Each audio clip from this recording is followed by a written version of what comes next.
So I want to speak on the topic of inflation. It's a subject that we visited about several times in the past, but I keep getting questions from you all, our clients, about the subject of inflation, and I think it's very timely to talk about because of the inflation that we've seen in this COVID era. So first off, what is inflation? The simplest definition that I could find is it's a general increase in prices and fall in purchasing value of money. Costs go up, purchasing value goes down, ebb and flow over time. Sometimes we have more inflation, sometimes we have less inflation. Some key points, let me back up just one step. My favorite example of what inflation is when I think of myself and the house that I bought, my first home in about 1994, 1995, I paid less for that house than I paid for my last vehicle. Think about that. If you're 50 years old, 60 years old, it's very likely that your first car or your first home cost far less than your last car. So that is an example of inflation. Some key points. Inflation can occur when prices rise due to increases in production cost. Those would be like raw materials, rising wages, those type of things cause inflation. A surge in demand for products and services can cause inflation. Consumers may be willing to pay more for products. Perfect example was a recent COVID that we went through and the demand that consumers had coming out of that COVID surge or that era of time, and they begin to cause inflation by the amount and regularity of purchases.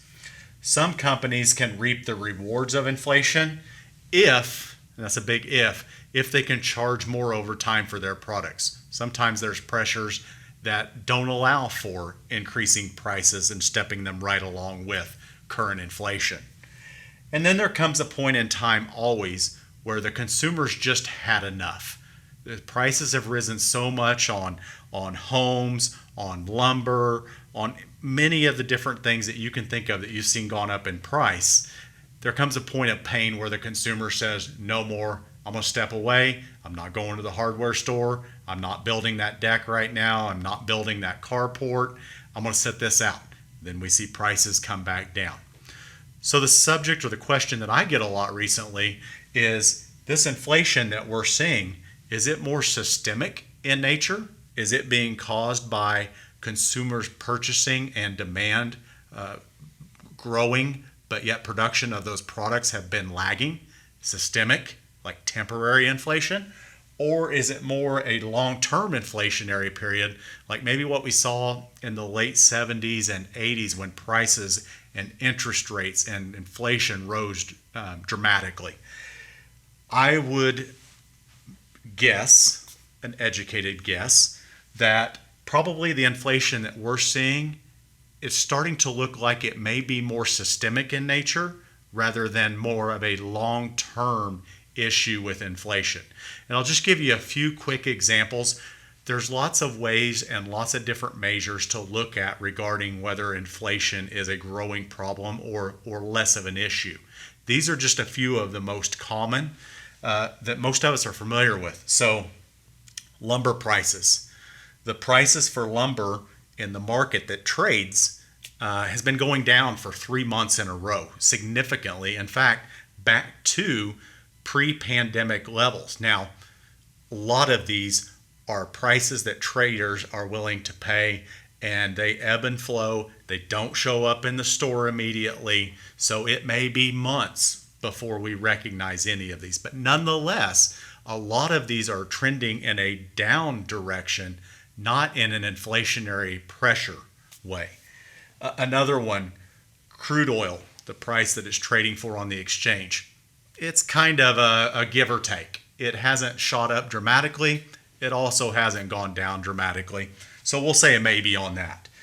Gold futures, the price of gold, has not rallied at all. In fact, it's been pretty much stuck in the mud for the last few months. Again, a lot of times precious metals rise in price if there's inflation expected. So maybe an indication that inflation is more temporary. 10-year treasury yields or our U.S. government bonds. Typically, when people are fearing massive inflation, you're going to see interest rates shooting up. What have they done over the last few months? They've actually decreased fairly dramatically in the last few months. U.S. housing starts, that's new homes being built.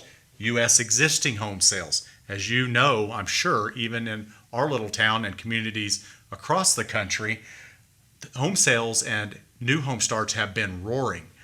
But in the last 2 months, June and July, those numbers have softened quite a bit.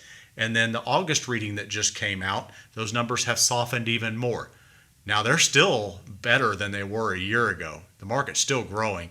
Houses are still selling, but they're not in the demand that they were, and prices aren't continuing to increase along the level that they were previous to these last 3 months. And then a couple that I would say maybe are looking a little inflationary that we could see some issues for a while is U.S. average hourly earnings and the labor force. Labor force is very tight. It's hard to find employees, especially well-trained employees. It's causing a shortage. We have a shortage, which is causing pay rates to go up. That is an inflationary pressure. That's something that economists will be keeping an eye on. And then also gasoline, which is something that we use a lot, has moderated some, but has gone up in price. So there's a mix of indicators that might indicate some inflationary pressures still exist, but there's also a handful of other indicators that would indicate that maybe the inflationary pressures aren't what we would be terribly concerned about. The last question I get a lot is what is included in inflation? Well, pretty much anything you can think about you go spend money on is included in inflation figure, but they leave out in most inflationary readings or figures, they leave out fuel and they leave out groceries. Now, why would they leave those out when there's a lot of inflation created in those?